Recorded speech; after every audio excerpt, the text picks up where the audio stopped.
So, ek het hierdie groot voorreg en voordat ek begin, wil ek net regtig weer ons leier, ons pastoor eer vandag vir hierdie geleentheid. Dit is 'n baie groot rol om te kan volstaan. So ek dankie daarvoor dat jy my vertrou. Ek gaan nie jok en sê ek sweet nooit as ek hier bo is nie. Ek weet nie doen hy dit elke week nie, maar dankie dat jy ons vertrou om hierdie te kan doen. Dankie dat jy ons leier is en kom ons eer hom deur vir hom net 'n handeklap te gee. So, ek het met hierdie vraag, worstel ek, seker al my hele lewe lank, worstel ek met hierdie vraag, en dalk het jy al die vraag ook vir jouself gevra, dalk is jy tans besig met hierdie vraag om te vra, hoekom is ek hier? Hoekom is ek hier? Wat is my purpose? Wat het God besiel om my in hierdie wêreld in te stuur? Sy ons het so ouetjie in ons selgroep, daai kind kan so bid, nee, hy laat my skaam kry. Ek dink hy's nou, graad, ek weet nie wat nie, 6, 7, ek weet nie. Kleiner is dit, in elk geval. En hy bid die eendag en hy sê, Jesus, ek wil regtig net vir jou dankie sê dat ons in hierdie wêreld is. Ons is so jammer, dit gaan nie so mooi soos wat jy wil hê, dit gaan nie. Maar dit was net so goed vir my gewees. En maar dit is die vraag waarmee ek worstel. Hoekom is ek hier? Wat is my doel? Wat is my purpose? Kom ons lees in Genesis 1 vers 28. Dit was heel aan die begin toe God die mens gemaak het, het hy gesê. God het die mens geskep as sy teenwoordiger, as beeld van God het hy die mens geskep. Man en vrou het hy hulle geskep. Toe het God hulle geseën en vir hulle gesê, wees vrugbaar, word baie, bewoon die aarde en bewek dit. Heers oor die vis in die see, oor die voëls in die lug, oor al die diere van die aarde, ook oor die diere wat op die aarde kruip. So as jy al ooit gewonder het, dat jou lewe wel 'n doel het, kan ek hier vir jou sê, het God nou net vir jou gesê, dit het 'n doel. Want hy het gesê, wees vrugbaar, beteken iets vir iemand, maak 'n verskil. So, ek hoop dat ek vandag jou bietjie kan help om hierdie vraag te antwoord. Ek gaan 2 prosesse verduidelik wanneer dit kom by deur vrugte te dra. Watse vrugte dra jy in jou lewe? So, die eerste gedeelte is, as jy na 'n vrugteboom kyk, dan kan jy sien dis appels. Jy kan sien dis, amper sê ek oranges, lemoene, dankie. Jy weet die kinders kyk YouTube so ons mengels in ons huis, maar in elk geval. So jy kan, die eerste punt wat ek wil maak is, wat is die vrug wat mense sien van jou? So as jy weer eens na 'n vrugteboom kyk en jy kyk na 'n appelboom, is dit appels wat hy dra. Wat is dit wat mense van jou sien? As jy claim jy's 'n Christen, is dit wat hulle kan sien. Is dit die vrugte wat jy dra? Ek dink deesdae is ons so maklik om te claim en die saadjie te plant om te sê ek is 'n Christen, maar jou lewe wys dit glad nie. As jy mos nou 'n appelboom se saadjie gaan plant, is dit 'n appelboom wat gaan opkom. So as jy die saadjie plant van ek is 'n Christen, ek volg Jesus, dan is dit mos die vrugte wat jy veronderstel is om te dra. Selfs met jou huwelik. As jy slegte vrugte in jou huwelik gaan saai, is dit sleg wat gaan opkom. Ek het eendag hierdie gehoor wat gesê het, as jy aanhoudend sleg gaan saai by jou vrou, ons is multipliers, dan gaan jy 3 dubbel soveel terugkry. Reg? Vrouens, julle weet waarvan ek praat. Mans, julle weet waarvan ek praat. So as jy sleg gaan saai by jou kinders, as jy 'n gevloek en 'n geskree en alles by jou kinders gaan saai, slegte eetgewoontes gaan saai, is dit wat hulle in hulle lewe gaan dra. So wat is dit wat mense van jou kan sien? Kom ons lees in Galasiërs 5 vers 19 tot 25. So hierdie is die slegte vrugte wat ons as Christene kan dra. Almal weet wat die slegte dinge is wat mense graag doen. Hulle lewe onsedelik, hulle slaap by mense met wie hulle nie getroud is nie. Hulle doen wat hulle wil. Hulle dien afgode, hulle toor, hulle is vyande van ander mense. Hulle haat ander mense, hulle is jaloers. Hulle word maklik kwaad, hulle stry met almal. Hulle maak mense kwaad vir mekaar. Hulle maak mense vyande van mekaar. Hulle wil nie hê ander mense moet meer hê as wat hulle self het nie.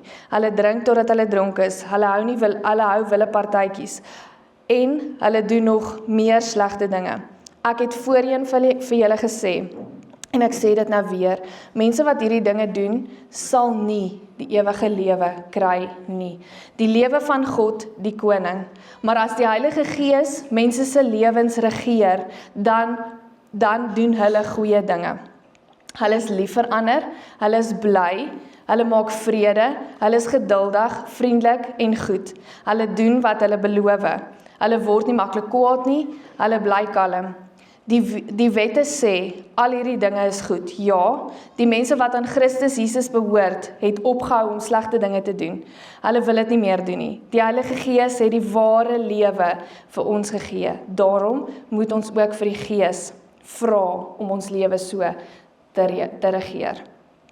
So sodra jy goeie vrugte is, gee die Heilige Gees kans om jou lewe oor te neem. Maar ons moet werk daaraan. Dit vat werk elke liewe dag.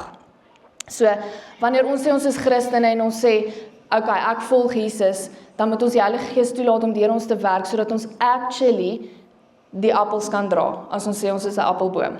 Okay. Kom ons lees, watse vrugte moet ons dra, en baie van ons ken hierdie vrugte, die vrugte van die Gees, maar hoeveel van ons, as jy regtig in diepte gaan lees hierna, kan afmerk en sê, ek het daai vrug. Kom ons lees in Galasiërs 5 vers 22 tot 23. Hierdie is die vrugte wat ons moet dra.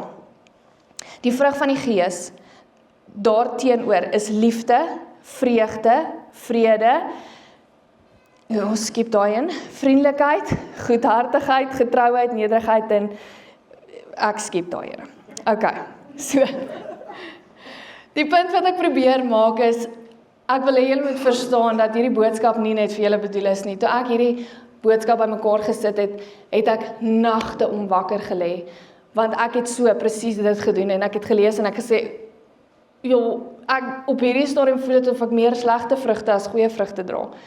Wie van julle kan relate om te sê, kom ons skiep maar daai een, want kan ek regtig vir julle sê, net soos wat elkeen van ons sukkel en dink, o ja, ek is nie goed genoeg nie, jy het nie nodig om hier te staan om goed genoeg te voel nie, maar van ons kan daar sit en van ons kan afmerk en sê, nope, ek het nie daai nie, en ek self. So dit was my geweldige moeilike boodskap om by mekaar te sit, want ek moes eers rustig raak en hoeveel keer gaan sit en self ondersoek doen, want my mond laat my in die steek, baie erg. So, ek sê wat hier aangaan, en dit is nie altyd goed nie. So, dis hoekom ek sê, ek skiep geduld en ek skiep selfbeheersing, want ek sukkel om my mond te beheer. So ons moet toelaat dat die Heilige Gees deur ons werk, sodat ons hierdie goeie vrugte kan dra. Onthou, ons is besig met 2 punte, wanneer dit kom by die vrugte wat ons dra. So die een het ons gesê, wat sien mense van jou as hulle na jou kyk? En nommer 1 is, hoe baat ander by die vrugte wat jy dra? Ja, so jy moet vrugte dra, sodat ander van jou kan eet. Okay, dit klink terrible, maar dit is hoe dit is. Okay, kom ons lees in Johannes 15 vers 16. Julle het my nie uitgekies nie, maar ek het julle uitgekies en julle aangestel om uit te gaan en vrugte te dra. Vrugte wat sal hou. So sal die Vader aan julle gee, wat julle ook al in sy naam vra. So as party van julle hier sit en dink, daar's nie 'n manier nie, my vrugte is eider te vrot, daar's nie 'n manier wat mense van my vrugte kan baat nie, of jy sê, ek weet nie eens of ek vrugte het op hierdie stadium waarby mense kan baat nie. Dan wil ek vir jou vra, hoe help jy ander? Waar is dit, kom ek vra so, wie eet van jou vrugte af? Nou ek praat nie hiervan wie misbruik jou nie, en pastoor het laasweek daaroor gepraat, so as jy dit gemis, en hy gaan op die tweede diens daaroor ook gesels, so as jy graag wil weet oor, jy voel misbruik en wat ook al, asseblief gaan kyk daai boodskap, gaan vang hom op, hy is op YouTube, dit was regtig 'n ongelooflike boodskap, so dankie daarvoor, maar ek praat nie spesifiek hiervan wie misbruik jou nie, ek praat spesifiek van, as jy opstaan in die oggend, 'n goeie disipel staan op in die oggend, kyk in die spieël en dink, "Jesus, waar gaan ek vandag 'n verskil kan maak?" Wie kan vandag opstaan en sê, "Jesus, ek is so dankbaar Alisha lewe." Wie kan opstaan en in die spieël kyk en sê, "Ek wonder of daar mense is wat kan sê, ek is so dankbaar Alisha is deel van my lewe, want sy maak 'n verskil." Of is daar mense wat na jou kyk en dink, "Jo, hier stap jy in die gebou in en die ander mense wil net wegdraai. Hulle wil nie naby jou wees nie." So hoe baat ander by jou vrugte? En dit klink dalk selfsugtig as ek sê, jy kan opstaan en sê, elke oggend om te sê, in die spieël kyk en sê, waar kan ek 'n verskil maak? Wie kan vandag sê, ek is so dankbaar dat Alisha lewe? Dis nie selfsugtig nie, kom ek sê vir jou hoekom. Galasiërs 2 vers 20. En nou is dit nie meer ek wat lewe nie, maar Christus wat in my lewe. Die lewe wat ek nou nog hier lewe, leef ek in die geloof, in die Seun van God, wat sy liefde vir my bewys, bewys het deur sy lewe af te lê vir my. Weereens, so hoekom sê ek jy mag streef daarna dat jy kan opstaan en sê wie gaan vandag sê Alisha, ek's dankbaar Alisha lewe, ek's dankbaar dat Erik lewe. Wat ook al die geval mag wees. Sit jou naam in daai gap. Want hier het ons nou net gelees, as jy claim jy's 'n Christen, is jy veronderstel om dood te gaan in jouself. Christus leef nou deur jou. So as jy opstaan en sê, wie kan by my baat vandag, is mense besig om van God af te baat. As jy claim jy's 'n Christen, lewe Alisha nie meer nie. So as mense sê, ek is so dankbaar Alisha lewe, sê hulle eintlik, ek is so dankbaar, God is in haar. Want deur haar beweeg God. Deur haar kry ek 'n stukkie van God. Daar's mense daar buite wat nie eers Jesus ken nie. Daar's mense daar buite wat nog nooit eers gehoor het van Jesus nie. And you need to be that person for that person. Jy is die een wat daai vrugte vir daai persoon moet gee wat nog nooit van God gehoor het nie. En hoeveel mense kan vandag hier sit, ek en Kleis, wat gesê het hulle is uit 'n kerk uit want hulle het seer gekry deur mense, deur Christene wat claim hulle is Christene. Hoeveel van ons kan hier sit wat seer gemaak is deur mense wat baie naby aan jou is en tog sê hulle is Christene? Hoeveel van ons kan hier sit en sê ek het daai werk gelos want daai baas dink sy bid elke keer voor die tyd, maar die manier hoe sy al mense hanteer is alles behalwe Christene. Wil nie jy met jou hand opsteek nie, maar ek dink 95% van ons wat hier sit vandag kan sê ek was al in so 'n situasie. Dalk was jy per ongeluk self so 'n persoon wat iemand seer gemaak het sonder dat jy bewus was daarvan. So ek dink dit is tyd dat ons as Christene ons rol moet invat en toelaat dat God deur ons werk, sodat ander sy vrugte kan eet, sodat ander hom kan ervaar deur jou. Dis tyd dat ons moet verantwoordelikheid vat, wanneer ons regte vrugte eet, dan kry ons voedingswaarde. So ook as mense van jou geestelik eet, dan kry hulle ook voedingswaarde. Hulle kry ook 'n geestelike voeding, as hulle dit nie by die huis self kry nie. So, wat is dit wat sien hulle van jou? Punt 1, en hoe baat hulle by jou? Hoe kan mense van jou vrugte afbaat? Nommer 1, raak vrygewig. Ek praat nie spesifiek hier net van finansies nie, maar as jy byvoorbeeld die vrugte van vrede dra, en jy kom by die werk en ons die hele tyd 'n persoon wat konstant angstig is. Daar's 'n persoon wat die hele tyd stres oor alles. Hulle kyk nie eers meer nuus nie want hulle stres net. Dit is net 'n stresbol. En jy dra die vrugte van vrede. Kan jy dit met daai persoon deel? Deur die woord te deel, deur vir hom te sê. Die Bybel sê, moenie angstig wees oor enigiets nie. Instead, pray. Bid. Want dan gee jy 'n situasie oor aan God. So deel jy jou vrug van vrede. As jy iemand is wat die vrug van vreugde dra, ek gaan nie 'n naam noem nie, maar hy is iemand in die kerk, Manny, wat daai vrug van vreugde dra. Ek weet nie of jy hom al ontmoet het nie, asseblief, hy staan by die deur, gaan ontmoet hom. Maar as hy by 'n deur instap, dan weet jy van, today's gonna be a good day, né? Wie kan relate? Manny, waar's jy? Anyway, daar is hy heel agter. Hy was Leo die leeu, by the way, maar in elk geval. So as jy daai vrug van vreugde dra, wees dan daai persoon wat seker maak dat wanneer jy in 'n plek instap, dan verlig jy die plek. Maak seker jy het so 1 of 2 soet grappies in jou sak, om so 'n bietjie te help met die baas se moeilike omstandighede, of hierdie een se moeilike dag, of wat ook al die geval mag wees. Maar so is ons veronderstel om hierdie vrugte met almal te dra, om met almal te deel. Selfbeheersing. Jy kan iemand help deur te sê, ek weet ook nou nie of mense dit so moes hanteer nie, dalk moes jy dit so gesê. Wat ook al die geval mag wees, gebruik hierdie vrugte en gaan deel dit daar buite. 2 Korintiërs 9 vers 11. Hy maak julle altyd in alles ryk genoeg, om by elke geleentheid vrygewig te kan wees. Deur ons bemiddeling het julle vrygewigheid tot gevolg dat God gedank word. Met ander woorde, as jy iemand finansiëel help en hulle sê, "Jesus, so dankie," dan is dit jou werk om seker te maak daai persoon weet, dis God wat hulle bless, dis nie jy nie, jy's net 'n wessel. So, as dit kom by die vrugte van die Gees en jy deel jou vrugte waarvan ons nou net gepraat het, God maak jou ryk daarvan, sodat jy in elke geleentheid vrygewig moet wees. En sodoende gaan mense God begin eer. Jy gaan mense na God toe begin lei, eerder as na jouself toe. Nommer 2, hoe kan mense van jou vrugte afbaat? Ons het nou net gesê, nommer 1 is raak vrygewig, nommer 2 is bedien mense. So wees konstant besig om te dink waar jy mense kan help. Of dit nou in jou persoonlikheid is of nie. Jesus het gekom om mense te dien, nie om bedien te word nie. So ons moet daai selfde kultuur, daai selfde manier moet ons aanleer. Ons het 'n paar mense in die kerk, wat sommer 'n verskil al gemaak het by hierdie groot corporate maatskappye. Ek byvoorbeeld Riek is by Aon SA, hy's in versekering en hy het al 'n selgroep begin daar.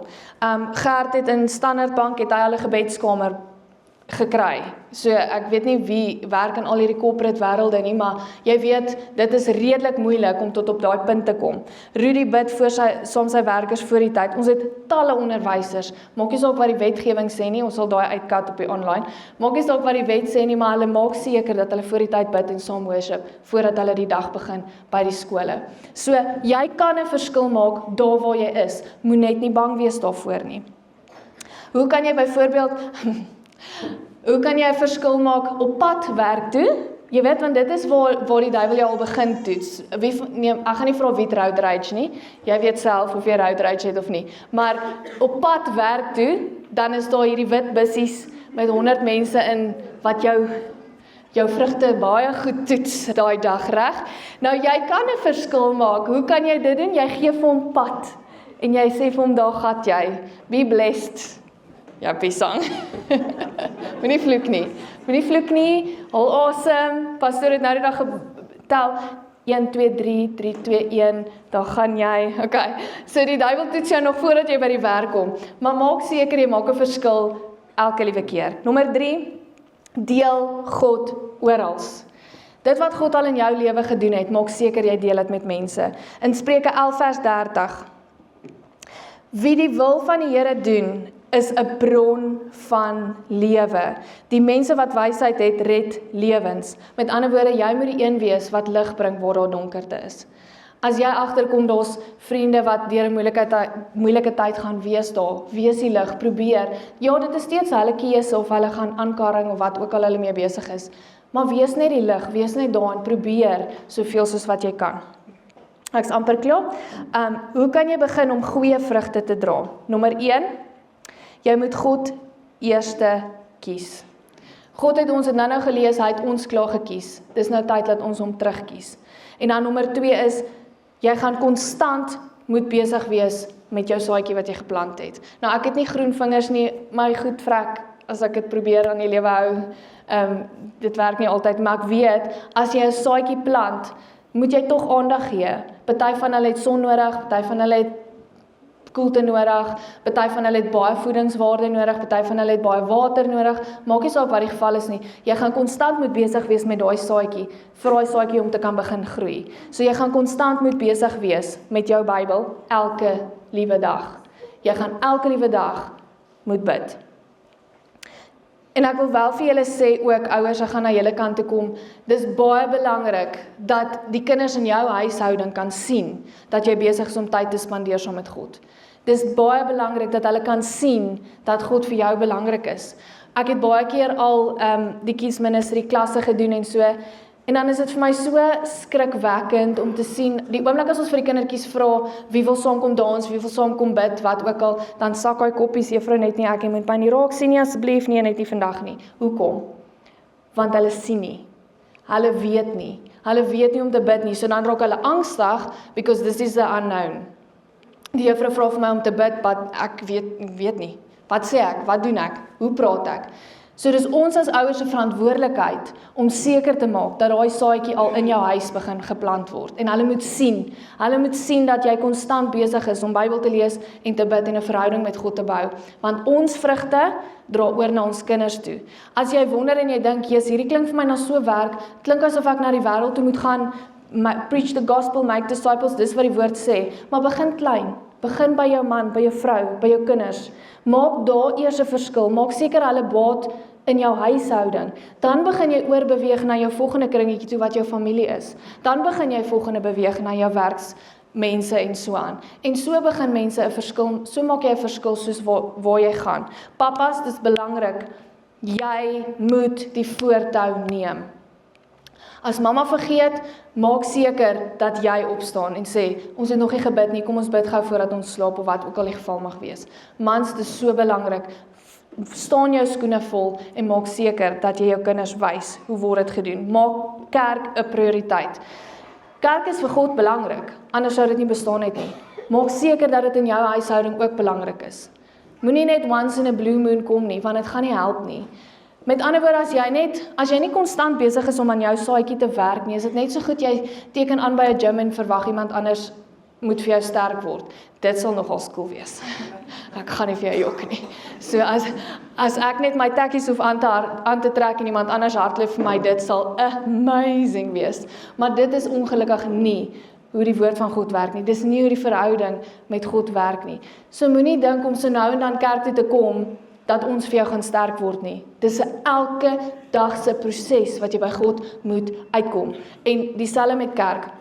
Ons is baie keer so bang om ons kinders te dwing om kerk toe te gaan, want ek is so bang hulle haat die kerk eventually, want hulle was net die hele tyd by die kerk en wat ook al.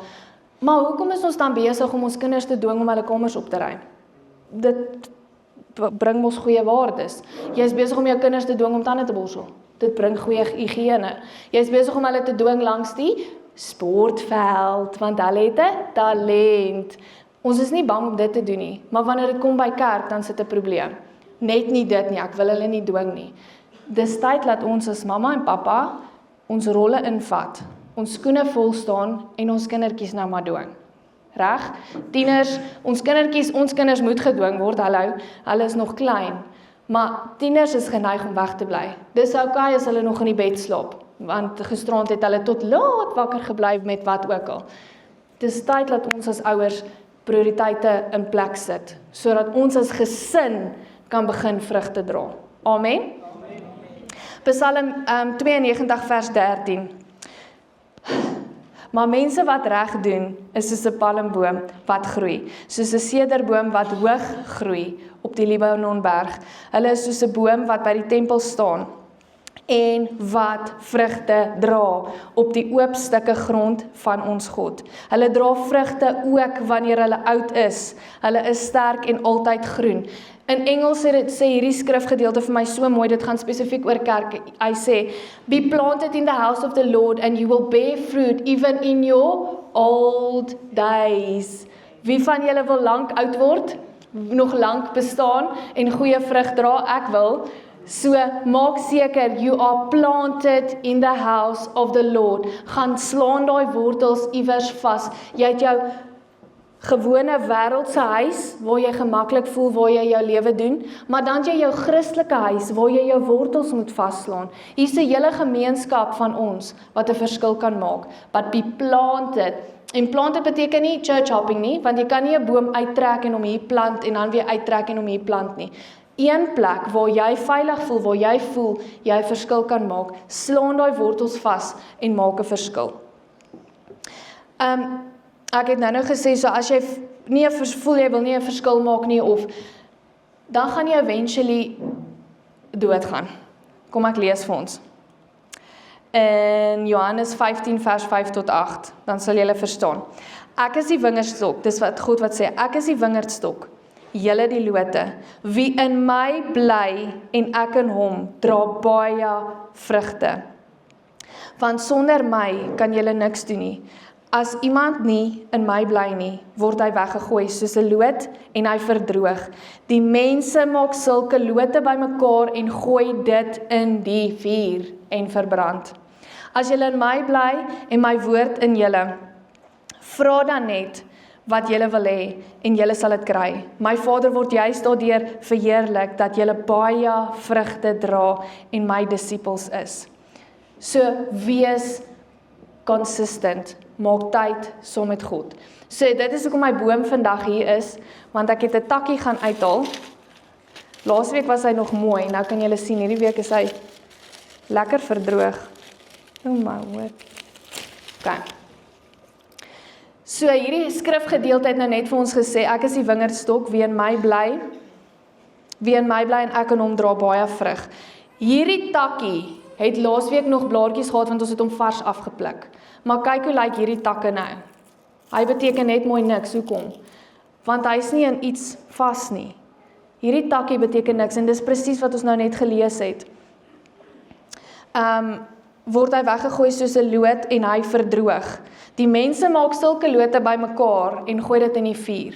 Nou ek weet nie wie van julle sal saam met my stem nie, maar ek wil nie verdroog en vir 'n braaivleisvuur gebruik word nie. Ek wil die een wees wat braai. Amen? Niemand van ons wil die braaivleishout wees nie, waarop mense braai nie. Jy wil die een wees wat braai. Jy wil die een wees wat 'n verskil maak, maar jou takkie gaan in iets moet bly, sodat hy iets moet beteken. Jy kan nie lewe alleen doen nie. Weet julle hoeveel mense het al in hierdie kerk opgeteken om te sê, ek kies Jesus. En in die oomblik as ons vir julle boodskap stuur, word daar nie eers 'n shop gewys nie. Dit is 'n oomblik van, ek wil nou Jesus kies, want my omstandighede is so terrible, ek wil nou 'n beter lewe hê, en dan, as jy hier uitstap môre, dan beteken dit net mooi niks nie. Hoekom? Want jy moet jouself plant, jy moet jouself iewers in hierdie takkie in vasmaak, sodat jy iets kan begin beteken, want die voedingswaarde kom nie van hier af nie, die voedingswaarde kom van onder af, maar jy gaan moet tyd maak, jy gaan moet seker maak, as jy vandag daai besluit maak, en jy wil nie lewe alleen doen nie, gaan jy moet ernstig wees hieroor. Jy gaan moet sê, dis reg, ek staan my skoene vol as 'n Christen, want ek wil die goeie vrug dra. Net soos wat Jesus sy lewe vir my afgegee het, wil ek my lewe vir u teruggee. En dit beteken, you have to die in yourself. Die oud is verby, die nuut is in. So jy gaan moet konstant besig wees met God. So my vraag is, aan wat is jy gekoppel? Dat niemand is sonder sonde nie. As jy, byvoorbeeld, ek het nou gepraat oor kerk, as jy nie konstant besig is met God nie, en jou verhouding nie met God sterk genoeg is nie, dan kry ons gewoonlik hierdie wat mense sê, ek voel soos 'n nommer. Party van ons het al per ongeluk daai woorde gebruik. Nou kom ek sê vir jou, as jy hier instap en jy voel soos 'n nommer, want hierdie gaan nie so klein bly nie. Amen. Ons gaan groei. Ons gaan groter word. Ons gaan 'n movies gebou hê eventually. Hoekom? Want die woord sê, ons moet goeie vrug dra. We need to go get disciples. So as jy inkom en jy voel soos 'n nommer, beteken dit jou verhouding met God is nie sterk genoeg nie, want dan gaan jy hier instap en jy gaan jou waarde by mense probeer soek. Maar as jou verhouding met God reg is, gaan jy hier instap en jy gaan 'n vet voel, of jy net 'n nommer 0 is, en of jy even op die database is, you're not gonna care. Jy weet jy is deel van die koninkryk van God, maar jy weet ook waar jou verhouding vandaan kom. Jy weet waaraan is jy vas. Jy is nie vas aan kerk nie, jy is vas aan God. Amen? So maak seker dat jy moet werk aan jou verhouding, en so gaan jy begin vrugte dra en dit uitdeel. Soos wat ek het nou ook gesê, soos dat ek hierdie boodskap bymekaar gesit het, het ek een aand geslaap en ek word net wakker met 'n verskriklike, amper half 'n angstige skuldgevoel, as 'n mens dit so kan sê, oor al my tikboksies wat ek nie kon aftik om te sê ek het hierdie vrug, ek het hierdie vrug, ek het hierdie vrug nie. Ek was so angstig daaroor gewees en ek het naderhand het die Here my wakker gemaak en hy vra toe vir my, want ek het regtig, ek het gevoel ek kan nie aanbeweeg, ek het gevoel ek kan nie hierdie doen nie, ek het gevoel hoe kan ek mense lei as ek nie eers 2% van daai vrugte self kan dra nie. En hy het my wakker gemaak om vir my hierdie te sê. Hy het vir my gevra, wat kan 'n mens met vrot piesangs maak? Piesangbrood. Hy het vir my gevra, wat kan jy met suurlemoene maak? Lemonade. So vandag wil ek vir jou sê, of jy soos 'n vrot piesang voel of nie, God can still use you. If you are not dead, God's not done. As jy nog vandag hier sit en jy gaan nie hier uitstap, sonder om God te kies nie. Maar ek wil ook hê, jy moet vandag weet, my piesangs kan ook vrot wees partykeer. But God still wants to use you to make piesangbrood. Okay. Hy wil hê ons moet elke keer by mekaar kom, al ons vrot piesangs moet by mekaar kom, sodat hy piesangbrood kan maak, sodat ons dit daar buite kan gaan uitdeel, sodat ons kan voedingswaarde daar buite gee. Amen. En soos ek sê, party van ons het suurlemoene, niemand wil van ons eet nie. Maar hey, jy maak blerrie lekker koeldrank. Okay. So hou op om onwaardig te voel. Dit was nie my idee om vandag jou so te laat voel om te dink, hierdie was nou net te veel. Ek voel nie eers ek wil vrugte dra nie, want hierdie is net vir my te veel. God wil hê jy moet weet, He still wants to use you. Jy is steeds nodig. So hoe dra jy goeie vrug? Nommer 1, raak vrygewig, bedien mense en deel God oral. So ek wil afsluit met hierdie quote. Selfs vrot piesangs kan iets beteken as dit in die regte hande beland. Hoeveel meer kan jou lewe beteken in God se hande? Kom ons bid saam. As jy vandag hier sit en jy wil regtig daai verskil wees, of selfs jy wil net hier sit en jy wil net voel jy moet daai stappie vat en jy moet net, you need to take your life back. Jy wil nie 'n droë takkie wees nie, jy wil nie een wees wat verdroog en mense maak op jou vuur nie.